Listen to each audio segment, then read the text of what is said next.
Thank you everybody so much for watching. Yeah, I'm gonna go through the whole process of how I built my cabin. It took like over a year to build. We didn't have hardly any money, and but yeah, it's the cabin, and it's all the steps. And forgive the quality of most of the video. I didn't have a nice camera, and I really still don't. But yeah, we spend most of our money on actually doing the work instead of like video equipment. Okay, so please enjoy.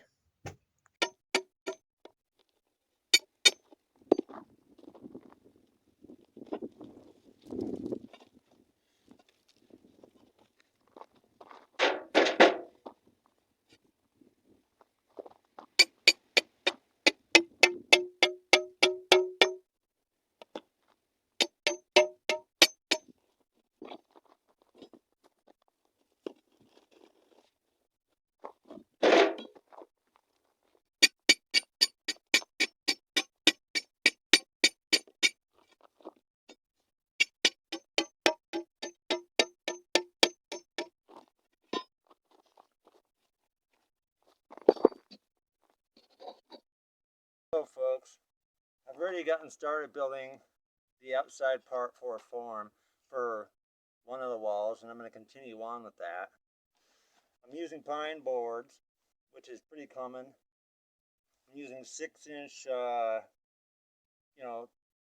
width boards. And on the previous video, I was explaining that if you're excavating like on a mountain, or if you have sandstone and quartz rocks, you can use those for the ingredients of concrete. Tires that are full of rocks. Now we've got cactus in it too. And these are connected together with screws. This one's a little smaller, but they're adjustable. And to block it in, I got these pushed up against the end of the rock here. And this is a canal. This is the front.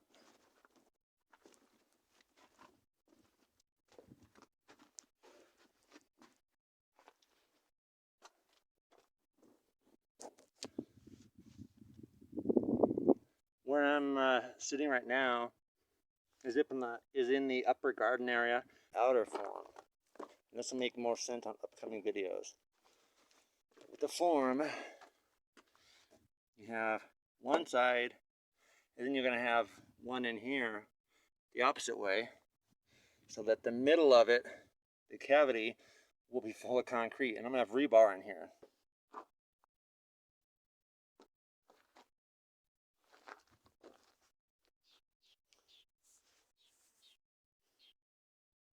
Of course, those are just the outer part of the form. We're going to work on the inner part afterwards. I got a bunch of rebar, a ton of it.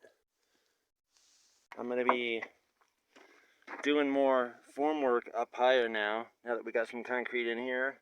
And this has to be attached to the ground. Just using an ordinary drill bit, and I'm going to be drilling through the wood and into like some sandstone. I'm not even using a concrete bit. It's kind of soft. Got a lot of calcium in it. But it attaches to the ground so that the bottom of it here doesn't move. And this actually worked on the whole form pretty well. Nothing moved anywhere.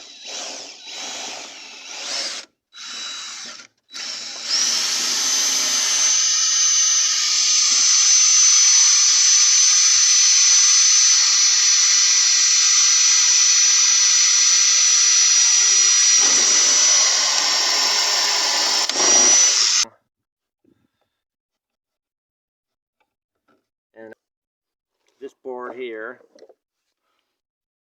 I'm going to drill into it.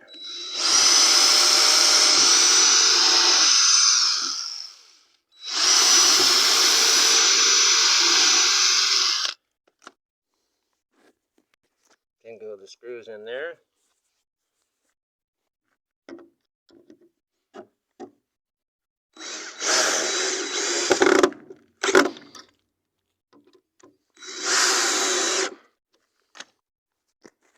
to be windows on one side, door on the other, and in the front there, door. There's going to be a wall with blocks, and in there, cinder blocks. And why don't we show what the grid looks like? It's more of a grid right now. It's a grid of rebar. Looking at the front on the inside right now, we got concrete footer. Now that is going to be where the front door is. This had to be nice and smooth, which I made it. And we got horizontal bars going in right now to match the verticals. I'm just going to go all the way to the top.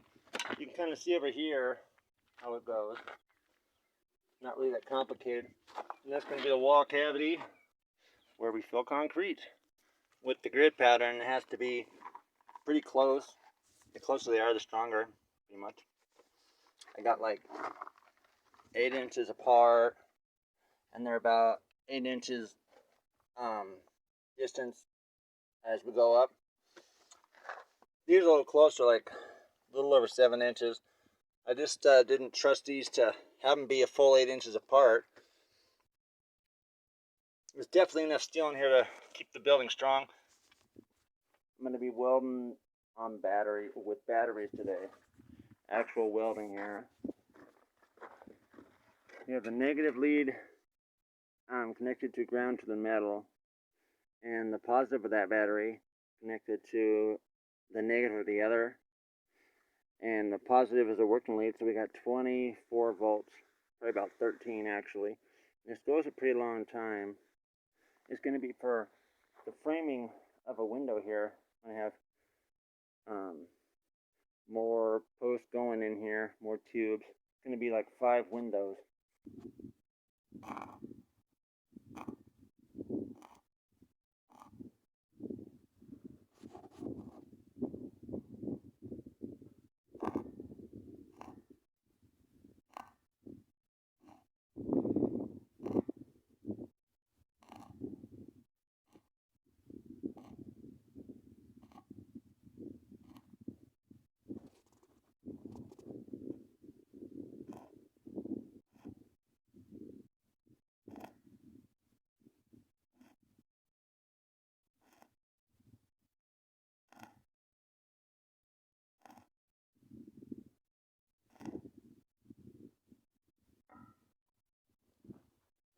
Got a little slag on here afterwards. That's normal. That's from the products that cover the steel to keep oxygen from it while you're welding, or you'd have a weak weld and be oxygenated.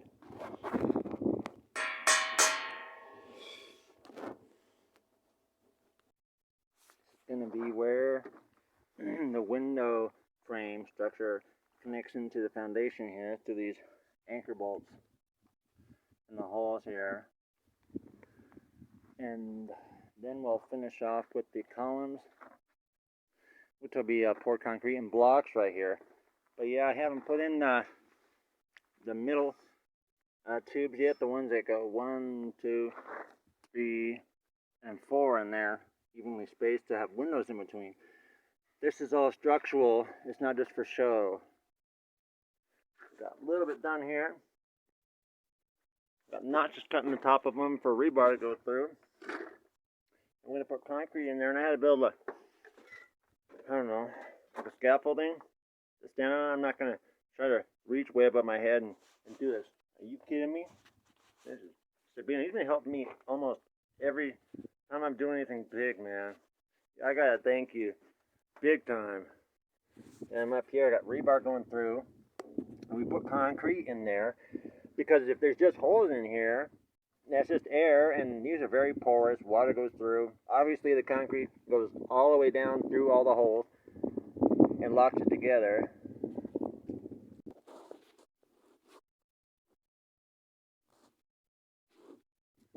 We're starting to put a new layer down here. It's kind of hard to get this part perfect. This is a challenge, and I know that these aren't all lining up perfectly, but the main thing is to have them in there strong. And I'm mixing 2 parts gravel, 1 part cement and 1 part sand over here right on the ground, and we're gonna take this like in little buckets and pour it in here in a moment into this right here, into this cage that is connected. It'll be all cement in here, and these are welded into the frame for the window here.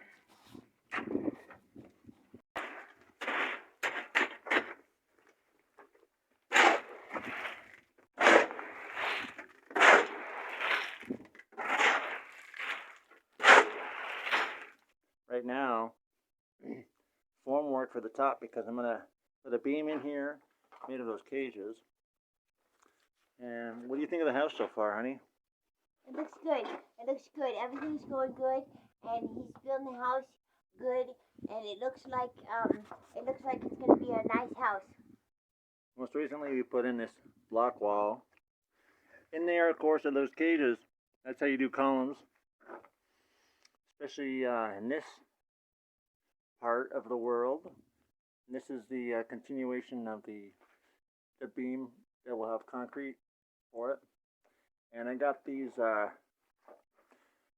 in here, but that's going to be his windows inside. Wall to ceiling, pretty much. This whole thing's going to have a floor in it. We got ourselves almost a continuous table set up here. This is where the windows are going to be. I'm putting in all the framework before I go and pour concrete into these beams up here that will support the roof. And that's why I haven't done the roof yet. And we got the door frame put in right here. It's all steel. Next thing we're going to be doing is in here a frame that's actually going to be wood. I have to use a generator to drill a hole for anchor bolt for a bracket.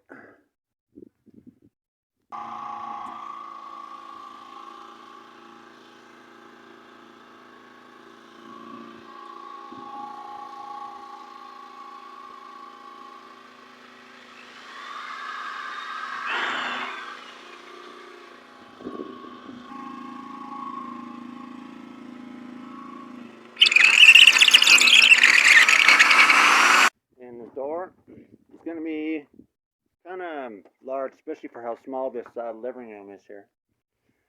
41 inches across, all wood, very thick. Hinges welded here, 4 of them. I actually am making the hinges out of steel. I'm not just buying them.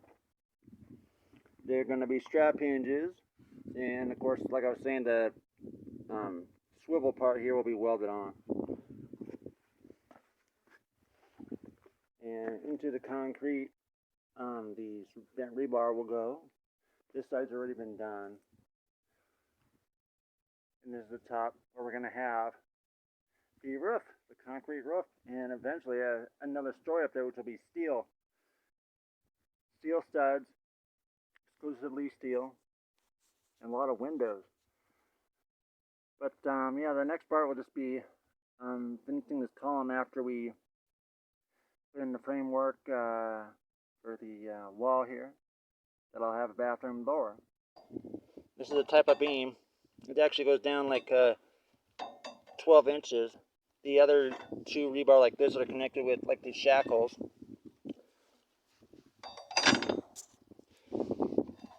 And it bends quite easily here. Like this, and then pull up on the other side.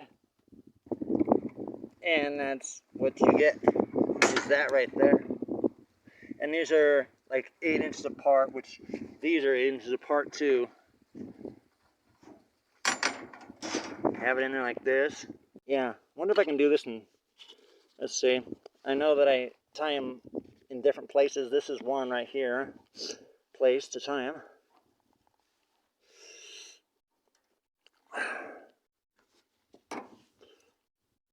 I've seen how fast people do this. I do it professionally, and yeah, it's like, no wonder I'm not done yet. Actually, the only thing that slows me down on this project is money. I mean, I've run out of money for supplies, and then I basically am coming up here to just do upkeep, and that's actually pretty tight. I'm going to put a bunch more on there like that, and then we'll start tying in the middle here where they cross here.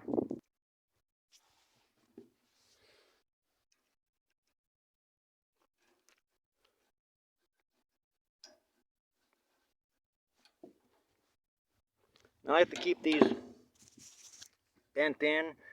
They're going to be like these right here. Now, 4x4s are what I recommend using. But seeing as they're attached to the scaffolding here, they're not going to break.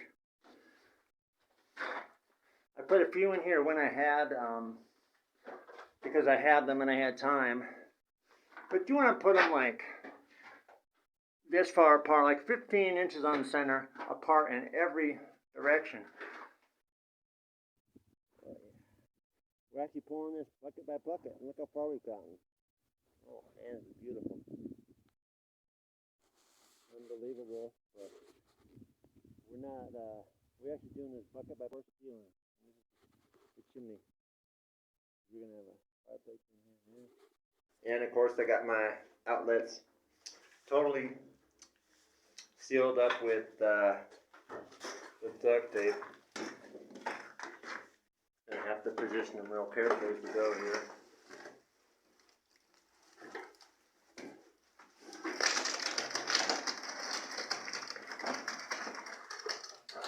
And that's how we're doing it, bucket by bucket. Believe it or not, it's turning out great that way. I'm smoothing it out as I go. It's about maybe a half an inch below the line. You can hardly see the line. I can. This whole thing will be filled with concrete, bucket by bucket. I've been smoothing this out, and this is where we are so far after about an hour. I got 4 bags of cement. Those bags with the gravel and sand, and we got plenty left. I've got to do over here, and that should be it for putting in the concrete part.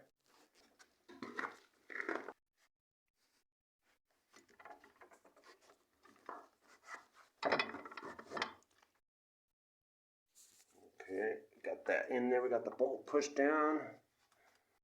Kind of hard to get it in there because I got the door pulled really tight with this temporary like wiring, because I don't want the door flailing open every second when I'm not here. I'm going to be using antique screws to put this in. Antique screws like these here.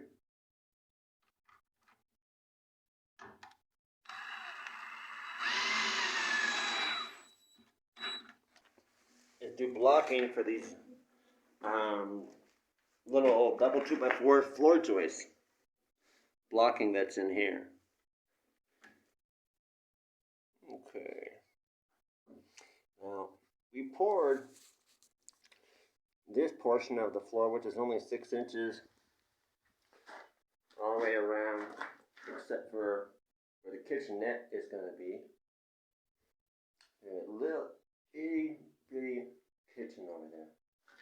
Living room with a kitchen, you know?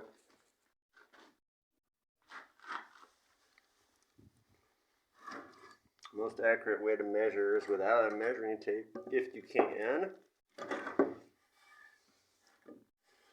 Just by putting it right where it's going to be on this side. And marking it where it's going to be on this side.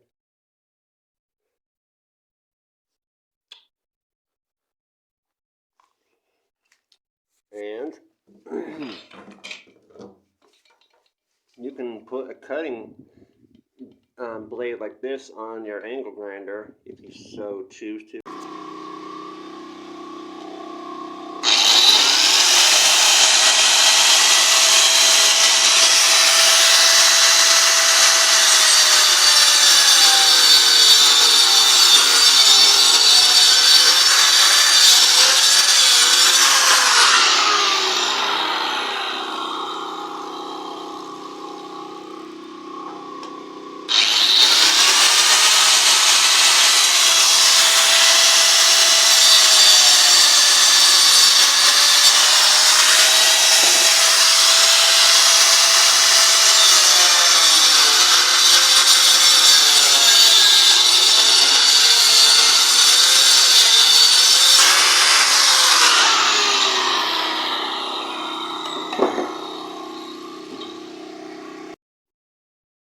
that enough? If it's in there. So probably I'll order a couple, 5, 6 giant boxes of screws that have Torx heads on them. Because these are terrible. Oh my gosh, you see what I'm saying here? You know what? I'm going to do all these off camera. I'm screwing them in right through the face because I want to be able to remove the boards if I ever want to. I got a pretty decent space down here. Not sure what I'm going to put down there, maybe food. And you can see I got 9 of those blocks underneath holding up these joists. And I even numbered where the boards go because I take them up and I was chewing up everything, making sure they fit. Like all these are just kind of sitting in here floating. That's why there's so many gaps. This is what they look like when it's done. And there are gaps. But I'm going to tape off here and here on every board.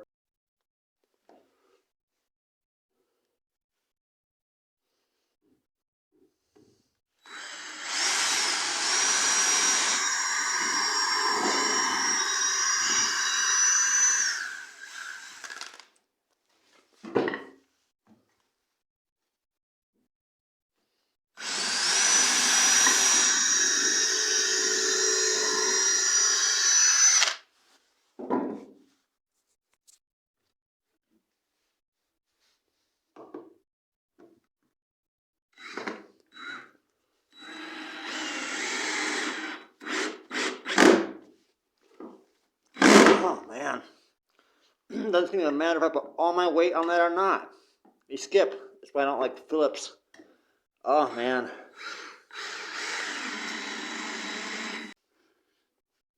Ripped in half. It's just really sticky. I don't like using masking tape sometimes. Sometimes it's just not sticky enough. And it starts lifting up on the edges. Nice sweeping motions. Don't get too close. Yeah, I dabbled in auto body work. I'm not saying I'm a professional, but I dabbled. So I'm doing an okay job at it now. Boy, it's something you really have to practice, auto body.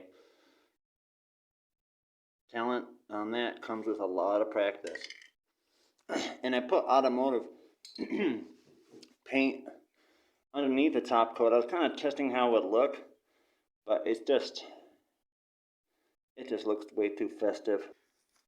And a lot of people don't put drains in their floor like this. I'm kind of building it like it's I'm building it with the thinking that it's going to have some kind of water overflow. Something's going to happen. And I don't want it pouring down the floor and messing it up. I even recommend this, putting any place you have running water is to put in some kind of drain like this. I do not like the cover that they gave me. It's not metal. It's chromed plastic. And since I also dabble in fabricating, I made this cover, which I love. I like my work I did on this.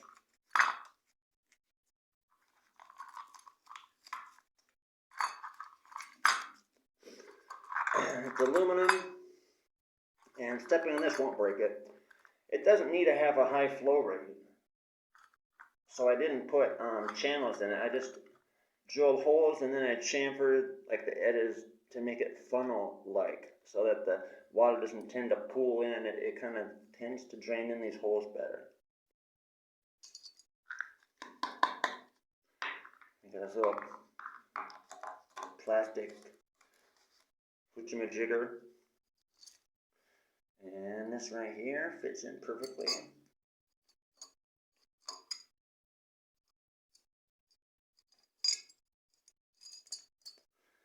Well, I love doing these easy things like installing outlet covers and stuff. Boy,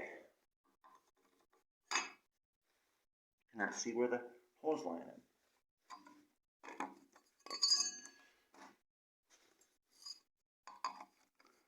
There it is. Boy, did I make that fit tight. There is no extra room in there. Looks beautiful. Yeah, this thing's stupid. I'll keep it in case I need it. For about a week. I don't see why I would need that.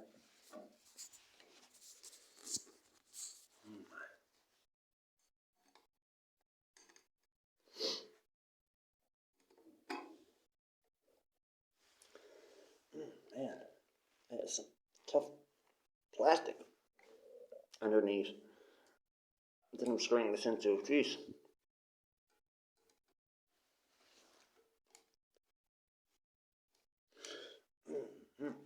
That's a good thing.